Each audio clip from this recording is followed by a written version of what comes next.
Welcome to Book to, where two guys tell you about the books they're reading. I'm Rob Olson. And I'm Livius Nedden. This is a little bonus episode. I'd mentioned that this was likely going to happen, but an interview tonight with Paul Tremblay.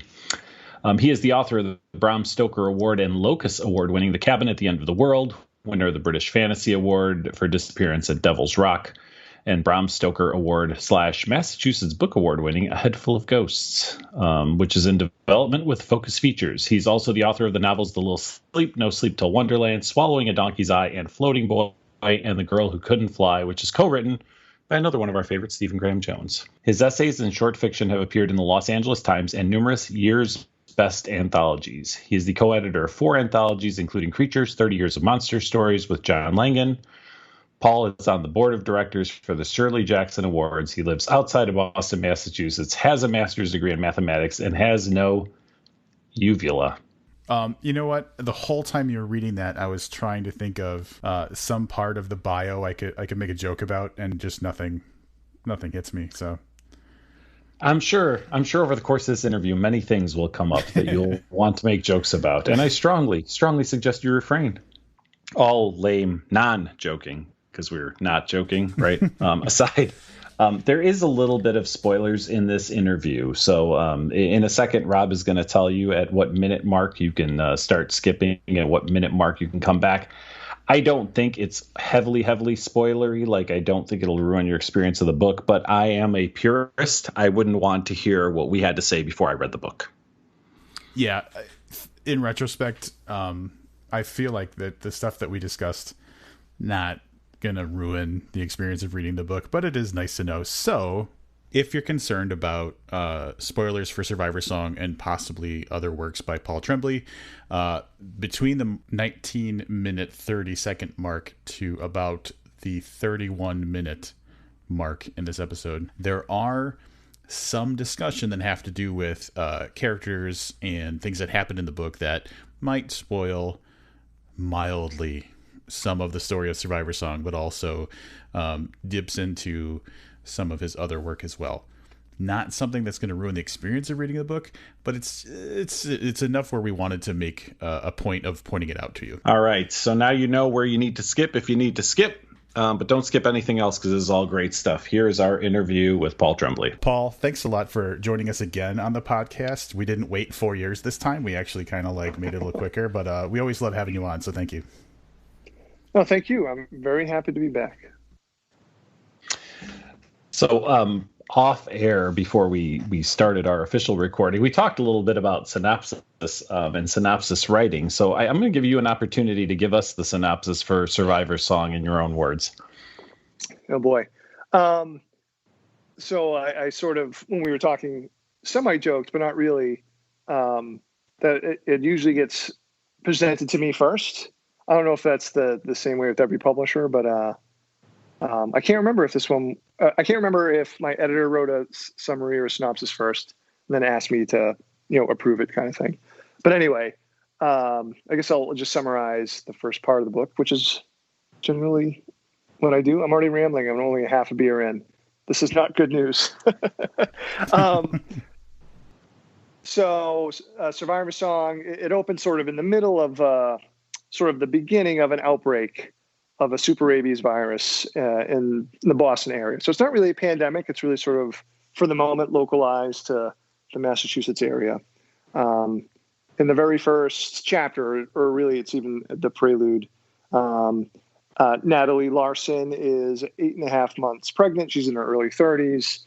And she and her husband, Paul, I guess we may talk about that later. But she and her husband, Paul, are attacked by, someone who's been infected with the virus, and Paul is killed, and she is bitten, which is obviously bad news because it's essentially the rabies virus, but its rate of infection is really sped up to hours as opposed to weeks, or sometimes even less than an hour. So the main part of the novel is Natalie calls her friend and goes to her friend, Dr. Romola Sherman's house. And really, the rest of the book is 4 to 6 hours in real time of Romola and Natalie trying to get help, just trying to navigate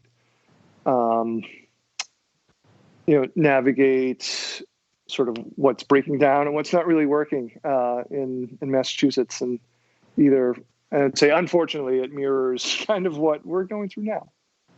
So how's that for a rambly summary? It was. I think it sounded like us trying to talk about the book. It was so hard because of that. So I mean, we'll get into that a little bit. But as you said, 4 to 6 hours. It seems like it's hard to go too deep into a story that's that short on the clock. So, but of all the names you could have picked, I'm just curious if there was a reason.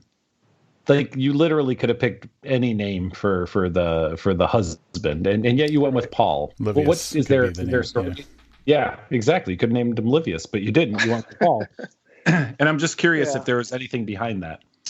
Well, I will point out that this Paul is only about 5'9", and I'm 6'4", so definitely not the same person. Yeah, I don't know if it's like reflecting sort of a self-destructive impulse that is increasing with each book. I always say that half jokingly, but it's like every time I write something, it's like, I could be done now. And I fantasize about laying on the couch and watching all the Netflix that I can't watch. But then I go back to the book. So, yeah, I don't know. I mean, it was definitely, when I put it in there, I had a little chuckle to myself. And honestly, sometimes, I don't know, this is my 8th novel. And honestly, there are things that I put into books just to entertain myself. I mean, part of the quote unquote magic is fooling myself into thinking, this is a little bit different than it was last time. So, I mean, I think a lot of authors do that. You can tell when you're reading stuff that are, that made that author laugh a little bit, just for fun. Mm-hmm. So I think that's what it was for me. It was just like, I'm going to call him Paul. He lives for like 10 pages. It's interesting because, so friend of the podcast, David James Keaton, and a long time ago talking to us, he has a tendency to name his characters Jack. And he explained that it was his way of not having to name a character, was just name it Jack, because it's like the most generic kind of, and it also kind of, I think, jokingly refers to like masturbation. So that was his that's his kind of lazy approach. So everybody's got their reason for doing it. His just happens to be super lazy. No, I mean, I can totally, that's a part of it. Like, even Survivor Song, a lot of the characters, especially like, without getting spoilery, like toward the end when it's just you're naming a bunch of different people, they're all named after people I know. Like, there's a brief appearance of Laird and John, referencing my 2 good friends, John Langan and Laird Barron. Yep. I name after like publicist and editor and stuff like that. So no, I totally get that part of it. It's just kind of fun. Again, it's almost like you do it and you're like, you imagine, because they're going to be forced to read this book anyway. You sort of imagine their either bemused or annoyed reaction when they read that. It's how you know if they read it or not. Exactly. Like, if you don't hear about it, then they're like, oh man, your last book was great, and you're like, you motherfucker. Yeah, exactly. That shit. Yeah. It's the writer's friendship test. So one of the things that I think we both found striking, and I want to clarify for anybody who didn't listen to the review or hasn't read the book. I mean, I'm assuming you had this book in the bag a year ago, right? So long pre-COVID. That first part was frighteningly accurate on, hospitals being overwhelmed, lack of training, lack of personal protective equipment. As I said, I hadn't heard the word until it was on the news 4 months ago, right? PPE, but it appears in your book. Right. So, I guess I'm like, what kind of research led to something that was that accurate when something similar as far as an outbreak actually happened? Right. So the ironic part for me, just personally, is like research is my least favorite part of writing.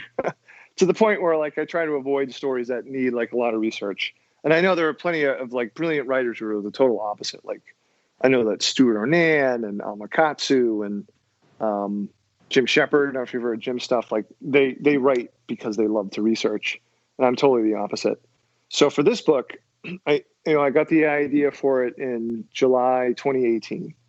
And I finished the draft. I turned it to my publisher in August of 2019 and finished all my edits October of 2019. So, at least a few months before, the coronavirus was a thing at all. And so for research, the rabies part of it, I'd sort of weirdly already read like a giant book on rabies called Rabid. That's like the history of rabies. I had listened to the audiobook of that maybe a couple of years prior to writing the book. I don't know. It's just as a horror writer, it seemed like an interesting book to listen to when I take my dog for walks. Again, maybe that's a little ironic too. But all the medical stuff, I knew that I did not. There were two things. So I knew I was messing around with the zombie sort of trope, right? Even though they're not really zombies, I guess. But there are two things I knew I wanted to not do.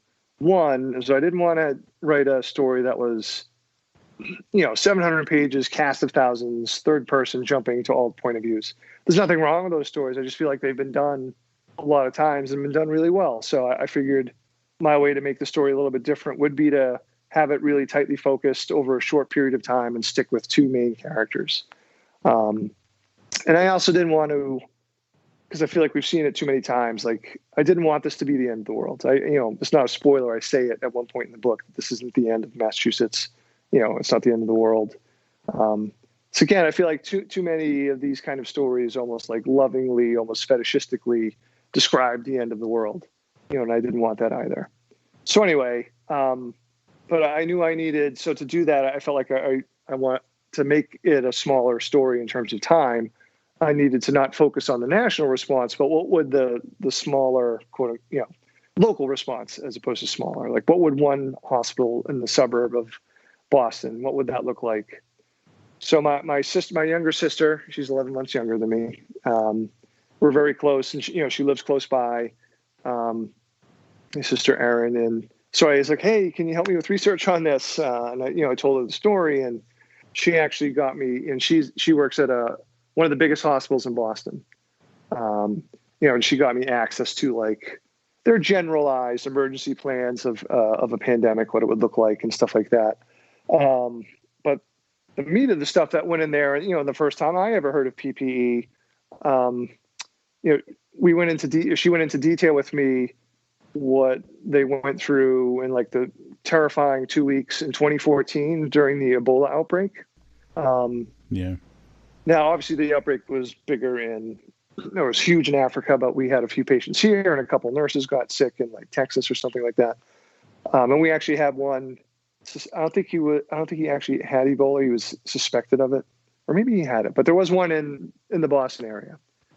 So her hospital is like, all right, we're going to be like one of the main hospitals that takes patients if this really starts going. And they sent my sister and her other, nurse coworkers the next day. It's like, all right, here's our plan. And it sent them a PDF and a PowerPoint, like a 15-minute PowerPoint. And it was, it was appallingly lacking in like important details. And even they said, we're not going to have enough hazmat suits for everybody. And this is, it was probably pages that said this, but to shorten it, we're not going to have enough hazmat suits or personal protection equipment. You're just going to have to like double gown up and duct tape your wrists, and rightly, my sister and her coworkers were freaking out. And there's a scene in the book where Romola is texting back and forth with other nurses discussing what's going on.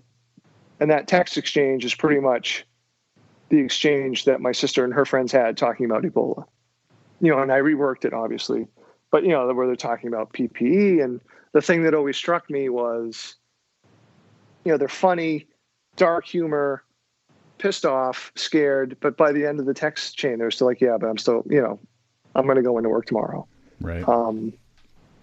So, yeah. So, I mean, the medical stuff that seems like what's going on, it's like, unfortunately, my sister and, her coworkers got like a tiny little preview of what's happening now back in 2014.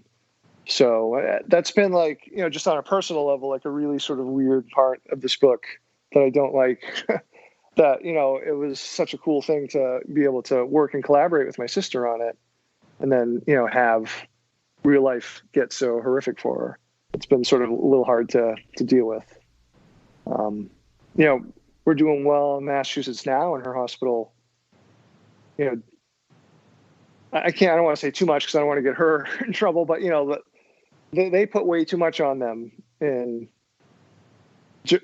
when we were at the surge this year, their hospital became like 6 floors of ICU COVID, and it was too much. They didn't have enough equipment. They had to do like 12-hour shifts where they couldn't leave. If they were doing the ICU, they'd have to stay there for 12 hours straight. That meant like they couldn't go to the bathroom. Had like one mask, so it's just like a physical trial. I mean, the good news is that none of her, as far as she knows, no one in the hospital, no one that worked with COVID patients actually caught COVID from them, which is excellent news. But they're all traumatized. They all have PTSD. It's not good. She lives in fear of the next wave. So I don't know. I mean, there was no way this wasn't going to go to Bummerland, at least for part of it. But yeah. So I mean, that's that was sort of the genesis of like how some of what's in the book feels like what we're dealing with now. So the PowerPoint thing jumps out at me as like, it's funny to hear that, but at the same time, it's like, to me, the first thing I thought of was, wow, it sounds like this plan is not far off from what me, a complete rube, could put together right in an emergency. And like, there is that thing where when something big is going on, we tend to have faith that someone has thought it through and figured it out, and they're supporting right. us. So like, in the absence of that, like, morale, can be a problem, and just sure. like, having faith that like things are going to turn out well, which you would think you want your frontline people to be, enthusiastic and confident as opposed to terrified. So that stood out to me as sadly, very real feeling. Right. Well, I think what it was more a reflection of, the people making these plans knew that the country wasn't ready for like a huge outbreak like that in terms of personal protection equipment. Because actually, it's funny. I remember when I was doing research, I did find a measure of what you were saying. Like when I was reading the emergency response, like the official plans for this hospital and some other ones, it's like, wow, like people put this together, and like, how do you coordinate all this? This is amazing. Like these are adults in charge, but like you can make these great plans, but then like when push comes to shove and you're just getting overwhelmed and there isn't, enough equipment, and you're not getting the support that you should, or any support from the, from a dysfunctional, federal government.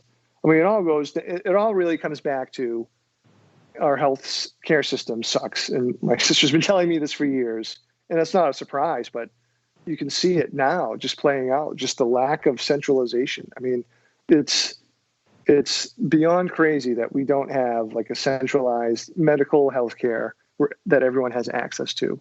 There is no good reason for it not to exist. And,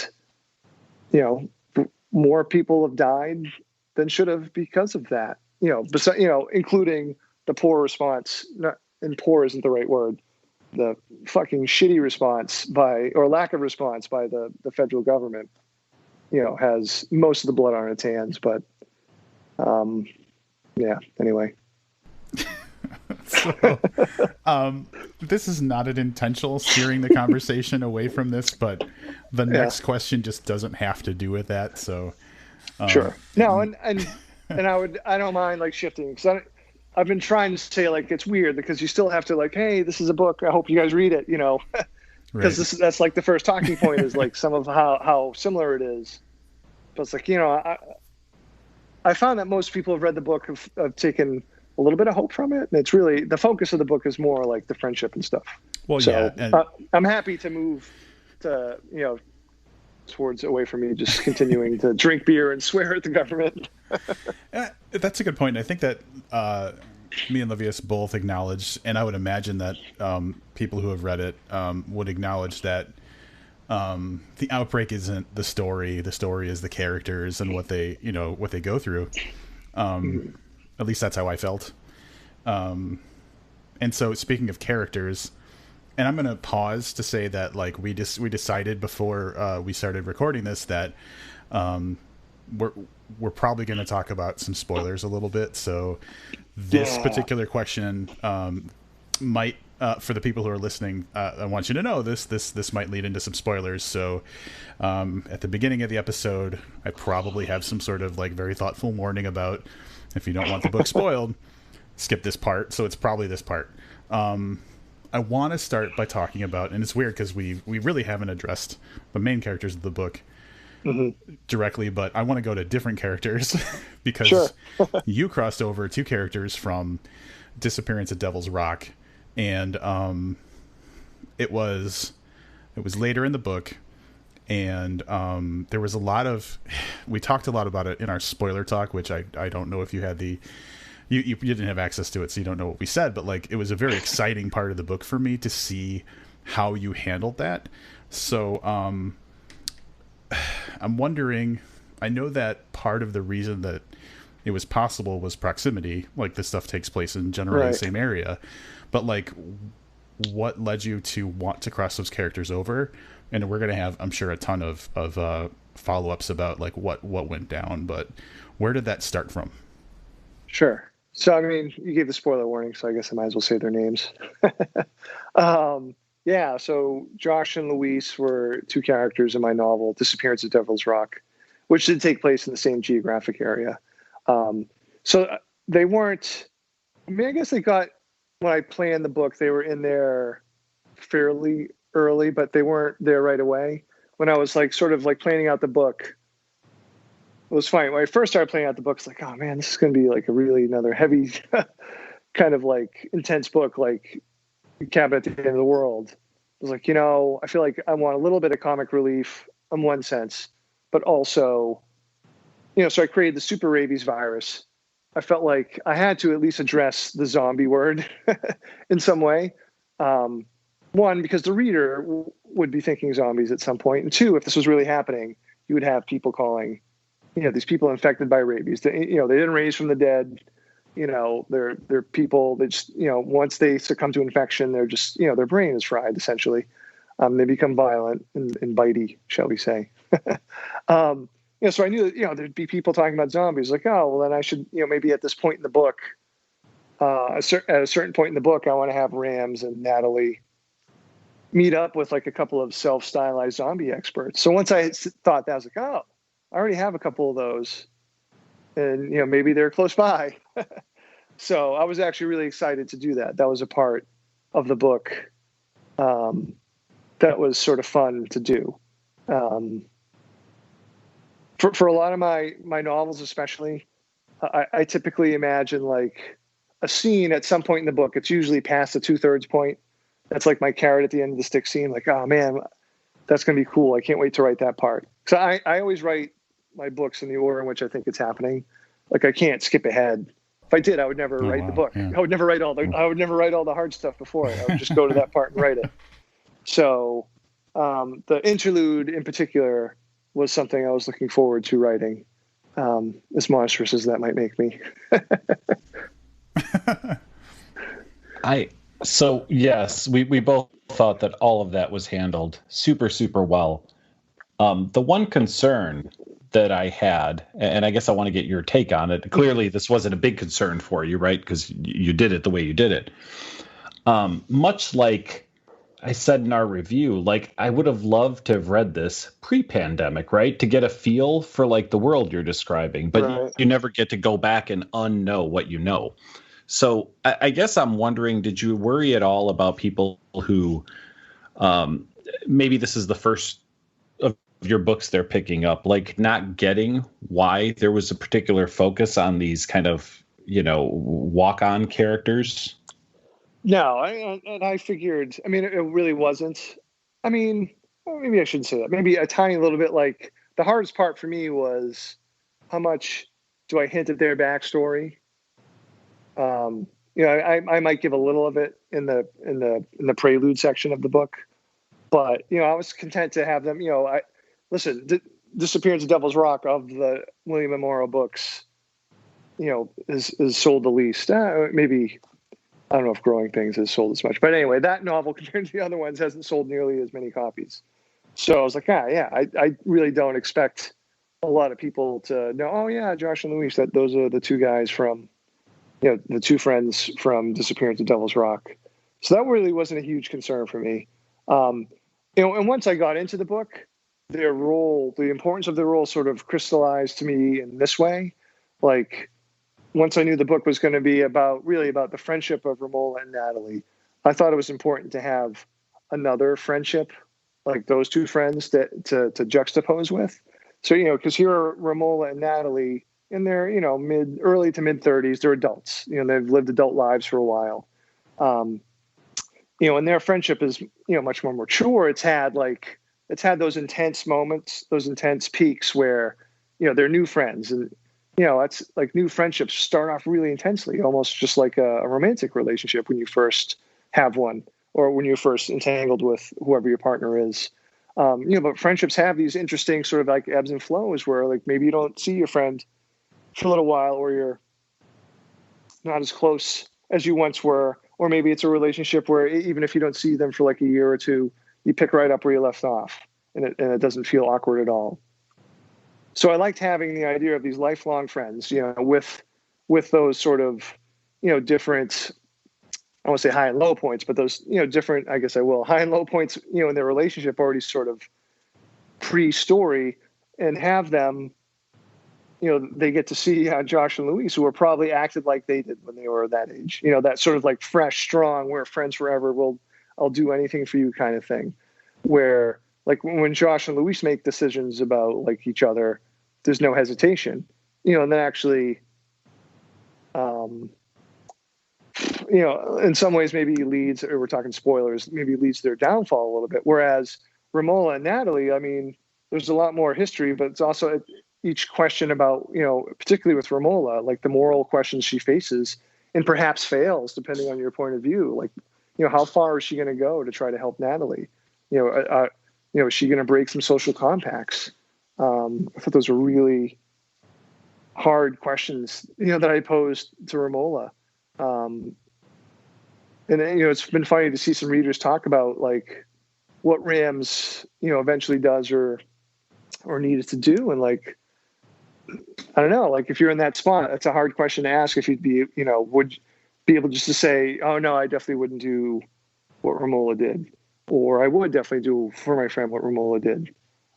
Just even in terms of, how she gets her from place to place. So anyway, sorry, is that a little bit rambly, but yeah, I like the idea of having, at least for a moment, those two sort of different sets of friends where, you could almost view Josh and Louise as what Romola and Allie were probably like when they were like, first met in college. So looking at kind of the flip side of that, when I figured out what you had done by bringing over these characters that had already existed somewhere, I get excited. I like those types of things. And obviously, so I pulled out at some point my copy of Disappearance of Devil's Rock because we read it when it came out. So, I think we even joked in our review that, probably 90 books have come in between those two. So I needed a little refresher. But my question is, because I thought it was great, and I feel like whether it was intentional or not, this book gives these two characters an opportunity to get something that maybe they didn't get in the original story that they showed up in. So were you kind of doing a favor for these characters by giving them a little like extension into another story, or was it just it happened how it did? Because they got kind of maybe some closure a little bit in a way. Yeah. Yeah, I don't know if I necessarily thought it in those terms. I just felt like this is the extension of their story, and if they're put into this situation, this is, what happens. And clearly what had happened in Disappearance of Devil's Rock, weighed on them and changed who they are and who they were. And whether or not that's like some sort of redemption or something, I don't know. Like, I don't necessarily think in terms of like justice and redemption. It's funny. I've had like some amazing conversations with, a writer that we all love, Stephen Graham Jones, where, he, for so many horror stories, including his own, he's thinking in terms of justice. Like, oh, this person made this bad decision. They have to have sort of their comeuppance or some sort of justice. It was like, like, because even when he read, like, he read an early version of this, like, he was a beta reader for me for this book. And some of the stuff he said, oh yeah, Romola made this decision, so I was kind of expecting something like this to happen to her. And it was really interesting to hear him talk about it in those terms because I don't know. I just don't think of. I know he's like, in some ways, like he's putting like the slasher sort of rules on things that he loves to do. Yeah. And obviously, there's a lot more going on too. You know what he's doing, but that I felt like he was talking about the book in terms of like the slasher.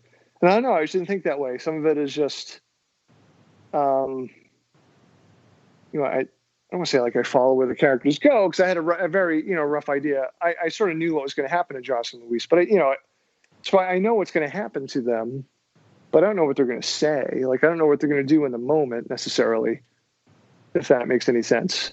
Yeah, totally. Yeah. I don't know, like, you know, so they're what, like 13 going on 14 in Devil's Rocks, or here they're like 18-ish. Well, they're, you know, they were still different, same but different, you know. And part of it was I just wanted to, you know, figure out what they were going to do. So the story takes place over, as you said, 4 to 6 hours. Is it a lot harder to create a story that you think people will connect with that takes place in 6 hours versus, you know, weeks or months? You know, in some cases in your other books, you know, the time frames have been a lot longer. So what are the pitfalls or benefits, I guess, to compressing, you know, the same 300-ish pages, whatever it is, into 5 hours versus 3 weeks? Yeah. I mean, it's all hard. I don't find any of it easy. Like whether it's funny, not this new book that I'm working on is going to span like, you know, 30 years. And I'm having, after the last two books, this, you know, this one and Cabin at the End of the World, you know, Cabin was really only over like, what, 36 hours. And this was, I feel like I'm having a hard time going to, like I can't write down every single, you know, event that's happening. This is going to be like a 1,300 page book. Otherwise, I certainly don't want that to be the case. So I don't know. I think that the challenges were like, since I'm essentially doing it real time, like I had to almost like describe everything that was happening. I really didn't skip forward much at all, maybe like 15 or 20 minutes at one point. So it was like this weird balance, like, well, something crazy can't happen every second of every moment, you know? So it's like, how do I get from here to here by using some of the more mundane moments? But, you know, the hope was that the mundane moments wouldn't feel mundane because, you know, yeah, they're going to a hospital, but it's a different kind of going to a hospital. Or, you know, just even some of the conversations that they have hopefully felt a little bit weightier because the reader was given this ticking clock at the beginning of the book. You know, Natalie is bit. The likelihood is that she'll be infected in a shorter period of time. And once the virus passes through the brain, there's no cure. So that, you know, I think that's sort of the helper is the ticking clock. Or as, yeah, I think it was Hitchcock who talked about like, how, you know, put a bomb under the table. And that's suspense, right? Because the reader knows and we know that's going to go off at some point. And even though it's, you spend all these pages or all this time and the bomb hasn't gone off yet, you're getting more tense because you know it's coming. So I think in a book like that, you know, I tried as much as I could to use what the reader knows is coming against them a little bit, or with them. Like I don't want to say like my readers are enemies. You guys aren't my enemies. That's good to hear. You know, to try to keep everybody coming along. You know, so maybe that gives you the time to go back and do like a tiny little bit of backstory. You know, as long as you're not there too long, I think hopefully the readers go with you because they know once you come back to reality, it's back to sort of that pressure cooker. Well, one of the things that I feel it did, at least from my reading experience, was it put a lens on priorities that I don't really usually have to think about in stories. And so for two very different examples would be like how little time she has to think about the fact that her husband was just killed was like the amount that doesn't show up because of everything else that's going on, like kind of reminded me of like how crazy the situation was that they were in. But then the other part was being infected and fearing for her mortality, and being super pregnant. Like, her trying to find a way to get some sort of information to her baby just in case. And so like those the app, I thought that was a great device for, first of all, making me cry like a child, and second of all, just like just kind of showcasing how insane of a situation that those characters are in. Yeah, thanks. It's funny. That was probably one of the things I struggled with, like how much emotion to show over her lost husband. I think in the first draft, I probably I didn't put enough. I didn't put enough in. Like my editor kept saying, "Yeah, don't you think she'd be thinking about her husband here or at a certain point?"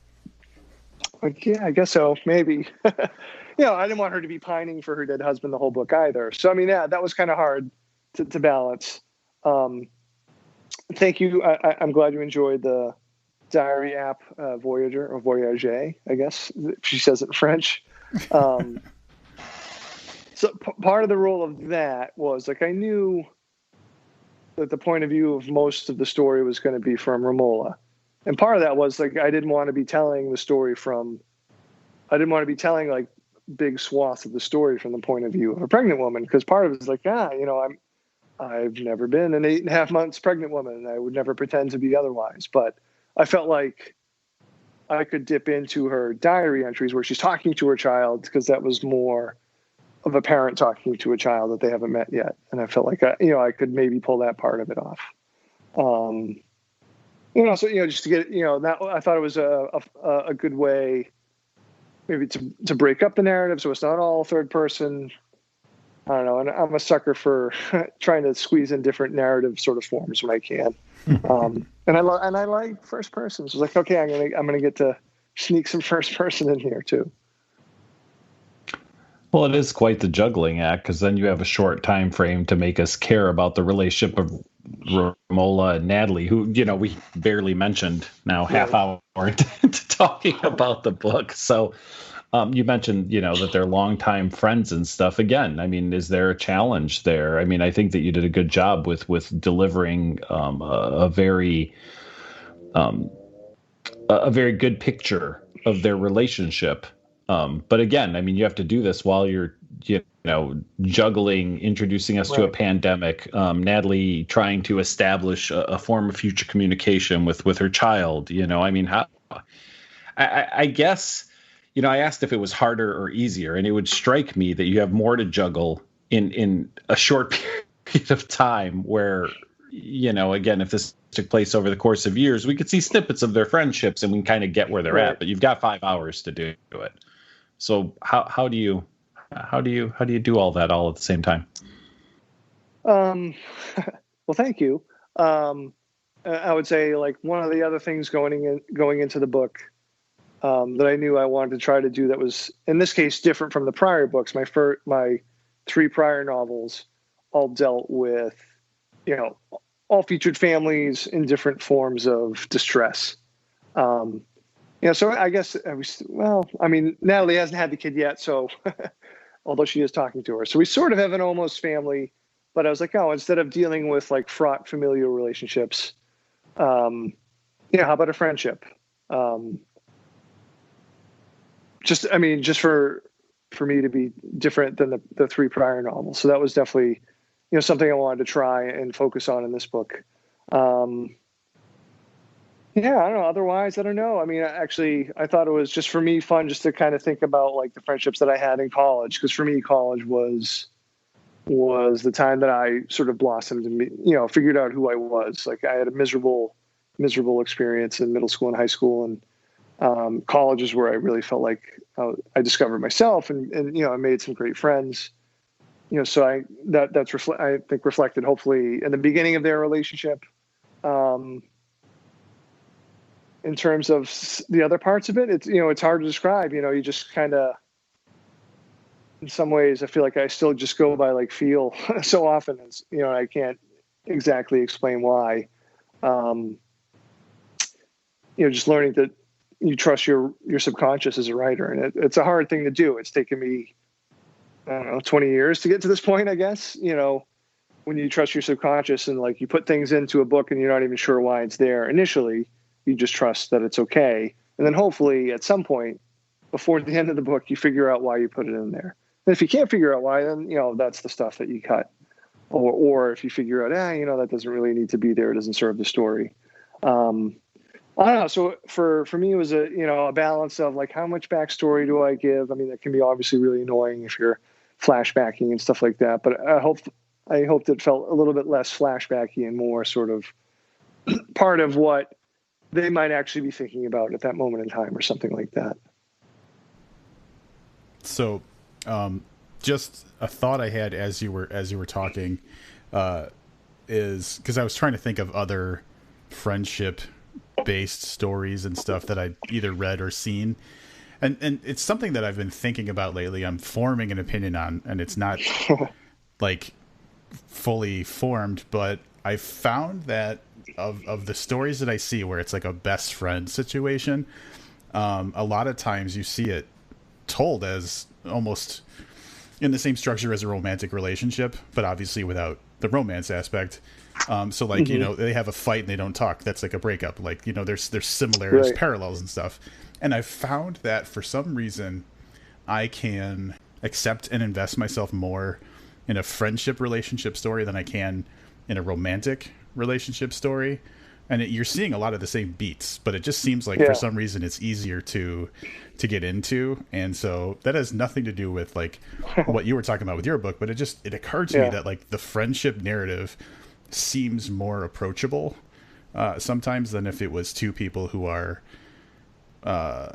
like romantically like invested in each other. So just a thought off the top of my head. I don't know if you have any thoughts on that. Yeah, I don't know. I mean, maybe most of us have more than one friend or more than one friend that we're close to. So, I feel like there's maybe more acceptance to different types of friendships or different ways friendships happen, or different ways they end, different ways they keep going.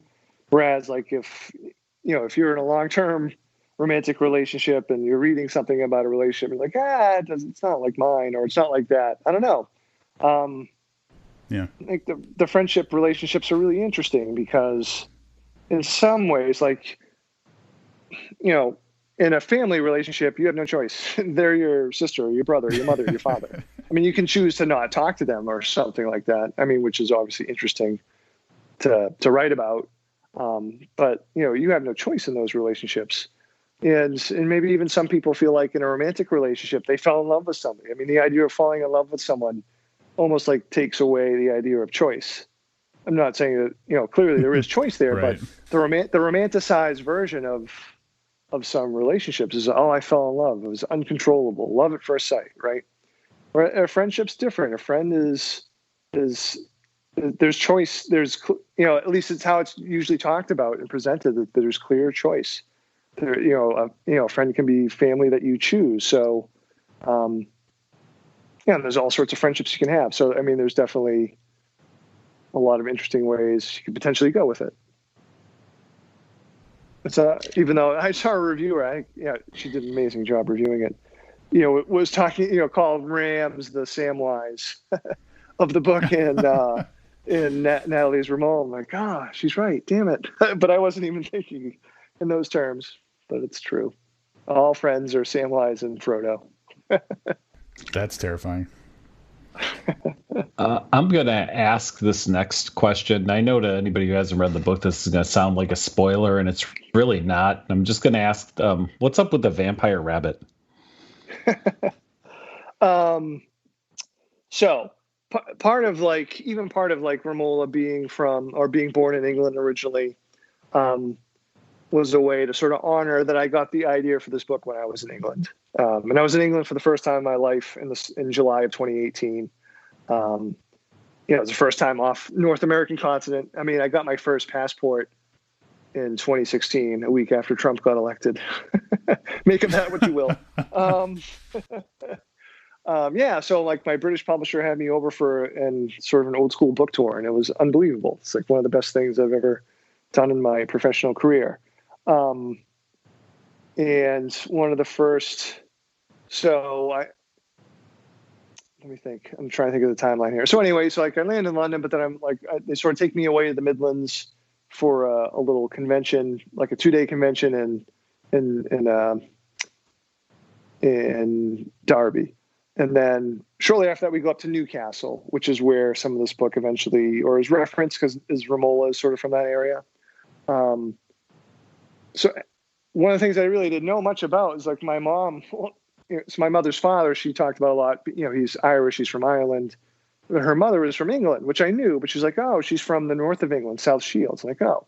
So when I was going to make the trip, South Shields is only like, a short tube ride or train ride from Newcastle, which I was going to be for part of the trip.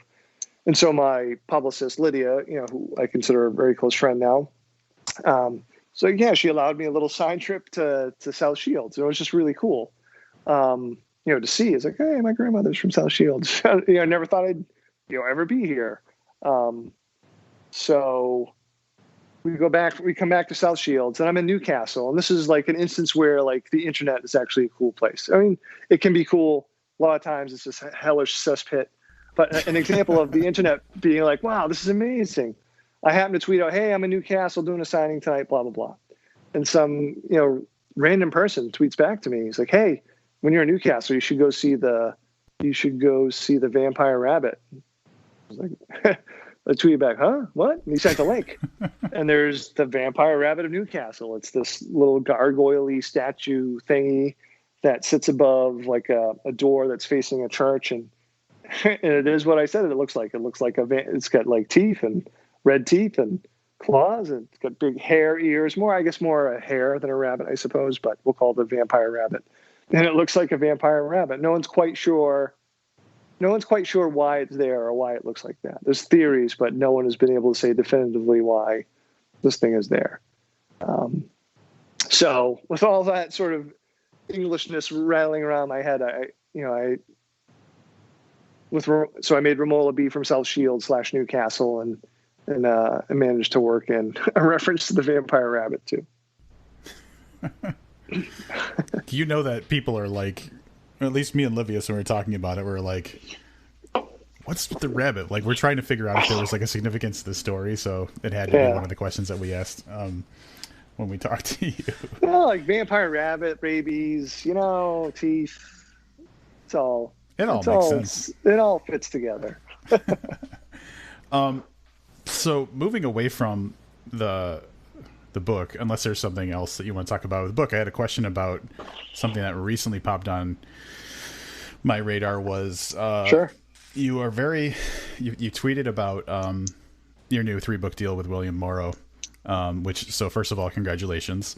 Thank you. And my first thought is the way that you phrased the tweet was pretty grateful. And so my thought is it helpful to continue working with a publisher that you're comfortable with? Like, does that matter in your process? Because it seemed like you were happy that like this is the direction you're going in. Oh yeah, it means I don't know. I mean, so like I've only been with 2 different large publishers. It didn't work out spectacularly, and I mean that it didn't work out, spectacularly. Like it worked out. It worked out poorly with my first go with a big publisher. And part of that was the publisher was in flux. My acquiring editor left for another publisher at some point, and once that happens, you're kind of screwed as a writer. The editor they assigned to me was wonderful. She was an amazing editor, but they're not. If you get assigned an editor, their personal or professional reputation is not at stake anymore. Like if your book doesn't sell well, it doesn't really reflect on them because that wasn't my book anyway. So no, it just reflects that I feel like amazingly lucky to be with like my editor, Jennifer Brell. I mean, she saved my career. I wrote some good books. I mean, A Head Full of Ghosts I'm very proud of that book. I think it's a great book, if I'm allowed to say that. I feel like I got lucky, that the idea just happened to fall into my lap. But, she was the one that took a chance when a lot of people wouldn't, because my prior sales record was bad. And that was a giant hurdle to getting the Head Full of Ghosts deal. I mean, I don't know if I told you guys the story before, but when we were pitching that book, my editors, my agent Steven's great. He's always very honest with me. He's like, hey, this is a really cool book. Or he loved the book. He's like, it's a great book, but it's horror, and your sales record's going to be a hurdle, which I knew. Like he didn't even have to tell me that. Within like 2 weeks of going out, he had 7 different editors express interest in the book, and some of them were like pretty big editors at some really large houses. And in a matter of like 3 or 4 days, all 7 backed out. And I know it's partly I know it's mainly because like all their sales departments, because these publishers have sales teams that they have to pass things through, and their sales teams like horror and his sales record's really bad, so no. And that was, to me, that was like the lowest low of my professional career, is when we had 7 really exciting editors interested, and then 4 days later everyone backed out. But Stephen went out again, and then Jennifer got it, and I talked to her on the phone for like 20 minutes, asked me if I would change one tiny little minor thing, and I said, oh yeah, totally. And 2 days later she had an offer. And I mean, and if that was the only thing she did, she'd save my career. But just with every book, I mean, I think of her as a partner. I mean, we just work so well together. When she sends me edits, they're not like an English teacher is like, oh, you got to change this. I mean, she really sort of like helps draw solutions out of me. Especially with something like Disappearance of Devil's Rock. I feel like of all the novels, like I feel like I've handed her like a couple of books that have been fairly clean, but that one, when I handed it to her, I essentially said help. But even then, she was never prescriptive. She would be like, okay, I remember vividly, we had lunch. I happened to be in the city, and we were talking about the book and some of the edits, and she asked me about this certain thing that I had at a certain way in the first early draft. She's like, okay, well, why is this happening? And I would explain why I did it. And she just kept picking at it, just kept asking me. And I remember I walked to the bathroom, and as typical, I don't know, it's weird, but usually when I'm in the bathroom or taking showers, when I solve problems, she's like, oh man, yeah, she's right. I'll do this instead. And I came back and was like, oh, all right, this problem is going to be fixed. So that part of it is, I just feel super lucky, to be with Jennifer and William Moore. And I just, feel super lucky in general. Look, the truth is there are so many books, excellent books being put out, and so many talented writers, who don't get the chance that I got, or don't even get 2 chances. Some of that is obviously, cisgendered white male privilege. I would never say that it doesn't play a part of it, but, some of it is, just dumb luck too. So I don't know, like I never would ever dream to be like, to say that, oh no, I deserve all this. No, I'm a talented writer. I mean, I would say like I feel like I'm a talented writer and I work my ass off, but at the same time, it still takes like fortune and luck. So I don't know, it's a big rambling answer to say, no, I'm certainly super, very thankful and fortunate to be able to have another deal with William Morrow. So one of the books has a name. It does. It's called the Pallbearers Club. So 2 questions, 2-part question. First of all, there was a joke Rob tried to pull before we got you on about the name of it, like naming a character in your most recent book after yourself, the Pallbearers Club. Uh-huh. I wanted to publicly shame Rob with that joke, even if he wasn't going to be on the podcast. I mean, you murdered the delivery. Like, yeah, that's all right, that's fair. So is that the next thing we'll be seeing from you? And can you tell us anything about that? Sure. It's okay, Rob. I had someone else like on Twitter, like right away. I was like, oh, the Pallbearers Club. And puns about my name. Like that's the whole book is just puns about Paul and the Pallbearers Club. We're all the Pallbearers Club if we read your books. Yeah.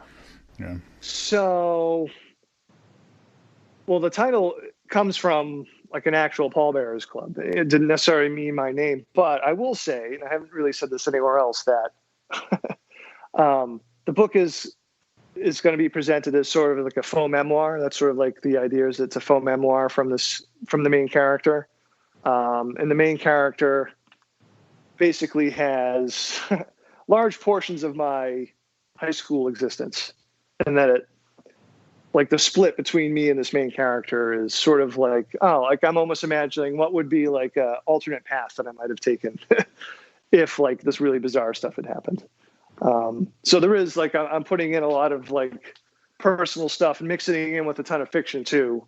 And I don't know, part of the reason like this idea like appealed to me was that like I sort of had the idea for this book in the fall, but I let it sort of like roll around in my head for a while before, sitting down to write anything. And part of the appeal of the book was, oh man, Cabin and Survivor Song were so like of this time, like, very sort of purposefully politically aware of what's happening. I guess would be a good way of putting it. I wasn't saying like I knew the pandemic was coming, but there's certainly some political talk in that book. And it's like, Paul Bear's Club is going to be sort of a little bit of a look back and take more sort of like personal thematic concerns, because it's going to start in 1988 and maybe eventually work its way up to like 2017 or something like that. So yeah, that's I hope to finish that by like, there is going to be some sort of ambiguous supernatural element to it. I won't say what that is yet, though. So I hope to finish that within the next year, and it'll be out in the summer of 2022. I guess the next thing that's coming out, though, is William Morrow is actually going to re-release my 2 detective novels, The Little Sleep and No Sleep to Wonderland. Nice. And they're gonna put those out in early 2021, as long as we're all still alive. But that's not part of the three book deal, right? That is not part of the 3-book deal. That is separate. Yep.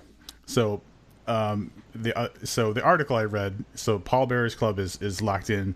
It mentioned a short story collection, but then there's also an untitled novel. And if you haven't decided what that story is yet, I'm just going to say, Paul, a horror story involving podcasters who review books. I don't think anybody's done that yet. So no, interesting. I wonder why nobody's done that. Maybe that's crazy. Yeah. And then the next time you're on, you're like, and that's what ruined my career. I will think on that one, Rob. Please save yourself. Save yourself. This is probably the hardest shift that we're taking as we kind of get into wrapping this up. So we just reviewed Zoya Stage's Wonderland, and I couldn't help but notice that you're thanked in the acknowledgments for that. How did she come on your radar? She's like and probably Rob, like one of our favorite, I'll say, new authors. I know this is her second book, but I couldn't be more excited about somebody than I am about her. So I guess I'm kind of curious how you became involved with Zoya. Well, geez, I read and blurbed Baby Teeth. I was sent an ARC. Did I blurb it? Yeah, I must have. I'm trying to think if it made it to the cover or not, but I definitely got an early copy of Baby Teeth and read it and sent like, a glowing blurb because it was, a really cool book. I don't know, just like some of it's the usual, like, hey, just strike up a conversation on Twitter. And then in a way she ended up having to go through, unfortunately, a little bit of some of the, I don't want to call them growing pains because that sort of implies a problem on the writer's part. But like, I mentioned some of the difficulties that I had with my first go with the big publisher, she had some things going on behind the scenes that weren't going the way she wanted to. And so I don't know. So, I mean, I don't want to say too much, but she ended up hiring my agent, Steven, as her agent as well. And really she did all the hard work. I put in a good word with her to my agent. I said, hey, her work is excellent. She's a really cool person. She sends you something, you should read it, was essentially what I said to Steven. I say that stuff like that to him all the time. But I joke, and it's not really a joke. I think I'm now like 2 for 15 and recommending people to my agent. And because he has his taste, like he has to, he's going to take on who he thinks he can sell. So, she is a client of his because she's a really talented author, and like he really liked her book and thought that they could work well together. So, I mean, she by far has done and continues to do all the hard work. I'm guessing that's a little bit of what the acknowledgement is. My pre-order of Wonderland is not here yet, so I will. Oh no! So you haven't read it yet? No. Oh man. Yeah, I pre-ordered it. It's, I think I pre-ordered it from an indie or bookshop, so I know it takes a little bit longer to get here, but it'll get here. So this month is the month of stuff that we've just been waiting for forever. So like obviously Survivor Song dropped. We just did a review of Wonderland earlier this week, and then we've got Mallory, the Josh Mallerman book coming up, and then Stephen Graham Jones has The Only Good Indians, which is amazing. Yep. Yeah. So like July has been something that we've been looking for. It was the carrot, for essentially pandemic, for and real so life, it's nice to have just this like thick amount of awesome stuff to read all at once. I know. I mean, I've ordered so many books for this. I mean, I don't know if every single one of these books were. Well, I know Stevens wasn't. Stevens was supposed to come out in like April or something. Mm-hmm. So I know like some books got pushed to July based on what was going on. But yeah, just there's an insane amount of like really good books out now. It wasn't July, but June 30th, Sylvia Moreno Garcia's Mexican Gothic. I'm looking forward to S.A. Cosby's Blacktop Wasteland, which came out. This that week just too. dropped. Yeah. No, it's Colin Dickey. I got to read an early copy of it. I think it comes out the same day as Josh's book. He wrote, what's the title of it? Something Unexplained. Colin Dickey wrote one of my favorite nonfiction books of the last 10 years. It was called Ghostland. And he goes into like 6 or 7 quote unquote hauntings. And when you first pick up the book, you think, it's going to be sort of like a fun, almost like a fun literary smart sort of version of watching Ghost Hunters on TV. But it's not. It gets into the history of why the story sort of gets into the history of the place. It talks about why the ghost story sort of cropped up. I mean, and why it's essentially BS, but it's just really lyrical and really wonderful. And Colin wrote a book about, I feel bad that I forget the title, but he wrote a book about conspiracy theories, the most famous ones essentially that sort of still linger, and that comes out next week too, and it's really good. He sent me an arc back in the spring, so July is ridiculous with the amount of really good books. That conspiracy theory one sounds like it's right up Livius's alley. That's his favorite thing to talk about. I love conspiracy theories. They're so you've got 2 routes you can go. Some you can believe, but the other ones are still great fiction, even if you don't believe them. So I mean, it's like you can't lose with a good conspiracy theory. So, is there anything else you want to plug before we let you go for the evening? Geez, I don't know. I mentioned my good friend John Langan earlier. He has a collection called Children of the Fang coming out in August, I believe. Anything that John writes is amazing. You should definitely keep an eye out on that. I'm laughing. It's not in his collection, Children of the Fang, but for Ellen Datlow's Final Cuts anthology, which came out in June, all the stories had to somehow involve a film in some way. It's a really cool anthology. And actually, before I talk about John's story, Brian Hodge has an amazing story that talks about a lost Werner Herzog movie that very few people have seen. And if you're a Werner Herzog fan, you should definitely read that story. It's really good. But John wrote this really long novella that ends the anthology, and I'm the main character. Except my name is Gaetan Cornichon.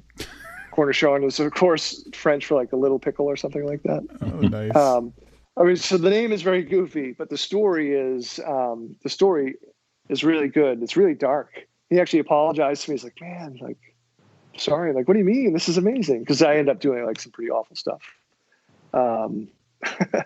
As a vampire, maybe, because it's about this author Gaetan who acquires the Dracula ring, this prop that appeared in certain movies and stuff like that. The funny thing about the story is a lot of the story is emails between me and John, and like how he captures my voice is almost like a little uncomfortable. It's like, oh man, am I that easy to like? It's like, oh, that's what I sound like. It was like almost like looking into a pro's mirror. I was like, oh man. Yeah, so look for John's. I mentioned Sylvia's novel is great. Let me mention one more. It's coming in October. You guys have to read this. It's Emily Danforth's Plain Bad Heroines. It's coming in October. And it's like, it's a big epic novel, but it reads so quickly. It's so smart and so fun. It sort of reads like, it's sort of like Shirley Jackson mixed with Mersha Pessel mixed with Peter Straub's Ghost Story. How's nice. That? I'm happy with all of that. Yeah. We were just talking recently about how we don't want to fall into a rut of just, we know that this is a reliable author. We were going to read all their books. We want to keep bringing in fresh people that we're not familiar with. So getting recommendations like this is absolutely super helpful. Yeah, no, her book it's one of my favorites of the year. I think Joe Hill put a blurb on it that like it's his favorite of the last 10. Wow. It's a really cool novel. And I think we got to so we read Langan's book, The Fisherman. The Fisherman, yep. Yeah, mm-hmm. and I think we both enjoyed it, but we just haven't gone down that Langan road, I think, after that. So I think we got to get back in that guy, in his sphere of what he's up to. So yeah, anyway. it's an interesting sphere, the Langan sphere. Well, Paul, thanks again. I know that we probably took up like half your night, and you're on the East Coast, so like it's even later for you. But thanks for joining us. Thanks for just putting out such awesome stuff. We always love reading it, and we love talking to you. So thank you so much. No, thank you, and please, I appreciate it. It's always fun to talk to you guys. We've only met in person once, but it feels like we've done it more. And I wish we have hung out more in person. And we didn't even talk about Will Christopher Bear, like reappearing on Instagram. Oh yeah, yeah. Well, maybe we'll have to do a follow-up interview. Yeah. Yeah. And that wraps up another excellent interview with Paul. It's great because you just give him a little bit and he runs with it, and the stuff that comes out of it is often just really fascinating and a great insight into story creation and behind the scenes stuff too this time. Yeah. We've interviewed tons of authors, and we've done multiple interviews with some authors, and so it's like you get to know kind of the flow or cadence of the way someone's going to talk. And I just know with Paul, you give him an idea to start with, and yeah, he just fills it. He fills the time very, very well. So it's always great to have him on.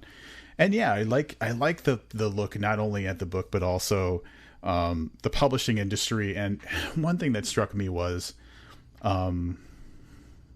how tenuous of a grip you can have on the ability to be a successful author. That gave me a little trepidation. It's like, even if you could be the best person, you write the perfect book, but if certain conditions aren't right, yeah, nobody might ever read it. So that was an interesting look at the publishing industry side. And even when you are a talent of the stature of Paul, besides being 6'4", also the writing stature, there's still a lot of factors that are outside of your control that kind of decide whether you're going to be a successful published author or not.